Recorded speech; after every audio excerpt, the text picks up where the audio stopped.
Bismillah, in the name of God, the all compassionate, the all merciful. Thank you very much for the invitation and for asking me to come and speak to you all and participate in this early morning prayer. I've been asked to talk about the Muslim approach to caring for creation. And this is obviously a vast topic, but I'll try to distill it down to a few minutes. The Muslim approach to caring for creation can be summarized in a number of ways. The first is the idea that is encapsulated in our testimony of faith, symbolically, which is that ashhadu an la ilaha illallah wa ashhadu anna Muhammadan abduhu wa rasuluh, which is that I bear witness. This is the very simple testimony of faith that one recites upon entry into Islam, which is that I bear witness that there is none worthy of worship but God, and I bear witness that Muhammad is his servant and his messenger, or his worshipper and his messenger. Now, some of our scholars have said that second half, Muhammad is his servant and his messenger, really symbolizes and encapsulates the human reality. And the human reality encapsulated by the Prophet Muhammad has two aspects or two faces. The first is Abd and the second is Rasul. Abd is the human reality insofar as it relates to the divine reality, and the relationship with the divine reality is one of worshipfulness. Worshipfulness being three concepts, if you like. Worshipfulness being a state that encapsulates awe, love, and wonder. So awe at God's majesty, love at God's beauty, and wonder at God's transcendence. And the second aspect of humanity is the human reality insofar as it relates to creation. And as it relates to creation, the human reality is the human reality is encapsulated by the concept of mercy, by the concept of rahmah. And mercy is the idea of the wishing of good for others. In Arabic, iradatul khair lil khair, to wish that good come to others. The human is a messenger of God insofar as the human reality in its perfected form manifests the lordly and divine qualities to creation. And that's, if you like, at the most abstract or symbolic approach to this idea of caring for creation. At a much more practical or less philosophical level, you might say, the idea of the human in relation to creation is something that is discussed right at the very beginning of the Quran. The beginning of the Quran is, there are a few sort of primary concepts that are mentioned, one of which is, and one of the things that you find often in the Quran is called Qasasul Anbiya, the stories of the prophets. So teaching tales that relate, and the Quran, when we discuss previous figures or the prophets and history, it's very much focused on the imparting of morality very explicitly. So the stories are mentioned for in order to impart particular lessons. And the first of those stories that is mentioned at the very beginning of the Quran is the creation of Adam. And the way it is discussed is that God said to his angels that I am sending onto the earth a vicegerent. So the humans are fundamentally considered to be vicegerents of God on earth, stewards and caretakers of the earth on behalf of God, or divine representatives on the earth. the way that the story progresses is to inform us that there are two ways in which the human being can relate to creation, one positive and one negative. The story continues that وَإِذْ قَالَ رَبُّكَ لِلْمَلَائِكَةِ إِنِّي جَاعِلٌ فِي الْأَرْضِ خَلِيفَةً, that your Lord said to the angels, I am sending onto the earth a vicegerent.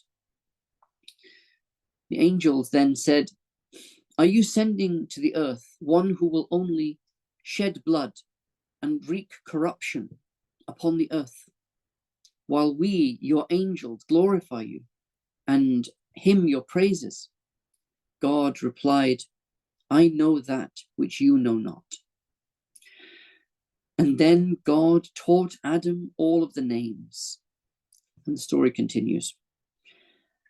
So what you have here are the two ways in which human beings can relate to or deal with the earth around us. The first is a highly negative way, what the angels thought that we would do, which is shed blood and wreak havoc. So to use our power in a very negative way. And the second is the secret that God is aware of, that he placed within the human being. And that secret is related to knowledge. It is the human knowledge, it is the human awareness that allows us to participate in being lordly, being benevolent and representatives of God on the earth, to utilize our knowledge, to utilize our capacity for learning, our capacity for ingenuity and creativity in order to make things better for all around us.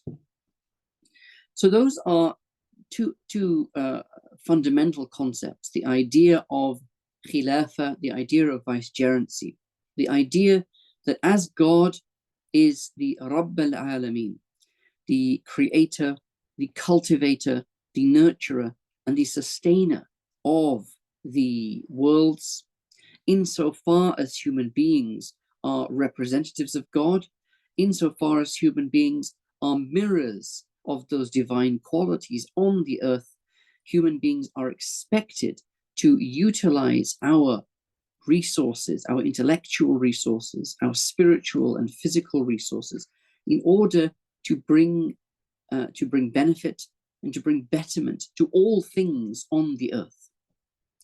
There is a statement of the Prophet Muhammad, peace and blessings upon him, which is that al-khalq kulluhum ayalullah wa ahabbu an-nasi ila Allah man ahsana li'ayalihim, that all of creation are the dependents of God. The literal translation, all of creation are the children of God, and the most beloved of people to God is the one who deals beautifully with his children.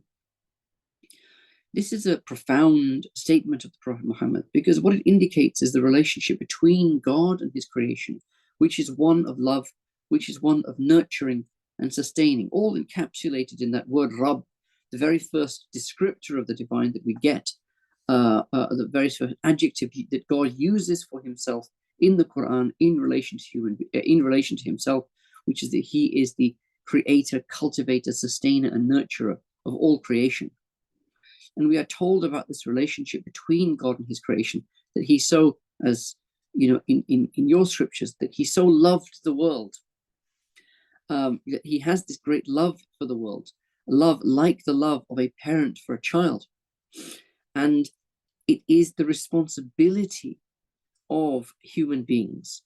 It is the way in which human beings become beloved to God is to bring beauty, to bring goodness. The word ihsan, man ahsana li'ayalihim, to bring, it literally means to bring beauty, to bring truth, and to bring goodness to God's creation. Now, this whole idea, which is summarized in these short passages that I've mentioned, is explicated in great detail throughout our scripture. Whether it is in relation to the inanimate things of the earth, the flora of the earth, as well as the fauna, the animate matter of the earth, as well as, of course, to human beings in general.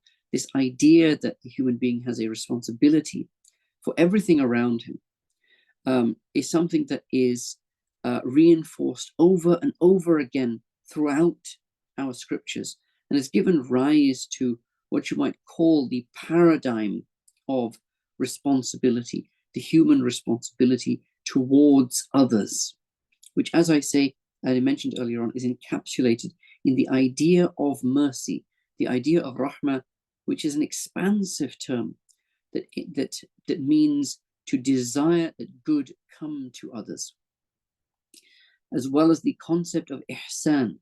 And ihsan is to spread beauty. In fact, the name Muslim itself, we are called Muslim, and we are named this by God. The word Muslim actually means to spread peace and harmony, to bring peace and harmony. So this is something that has been very much emphasized and is a focus of Muslim devotion, is really a part of the fullness of the human experience and the human perfection. Humans are not, we are not considered believers. Muslims are not considered to be fully believers unless we demonstrate both righteousness to God as well as righteousness to creation. As I said, that righteousness to God is encapsulated in the concept of awe, love, and mercy. These three, awe, love, and wonder. These three qualities of the heart, and our responsibility or a relationship with creation is one of bringing about harmony, bringing about peace, and bringing about goodness. These sit at the very core of our faith, of our religion. At the same time, they are expressed in very practical terms by whether it is injunctions, whether it is recommendations. So both commandments as well as recommendations throughout our religious practice, our Sharia, the divine guidance, the divine law that we follow. So I hope this gives some idea. It is a very vast topic, which is why I'm very grateful that I had more than a few minutes to talk about it. But it is something that that I have to find a point on it. I have spent entire semesters of teaching talking about this very concept, and thank you for the opportunity to at least introduce the core principles of it to you here today. And I pray that God allows us all to be caretakers, to be wardens, sustainers, and representatives of God on the earth, delivering his mercy and his light and his beauty to creation. Thank you very much. Thank you, Asim. That is fantastic. I was happy to learn. I really should have known that Muslim actually means to bring peace and harmony. The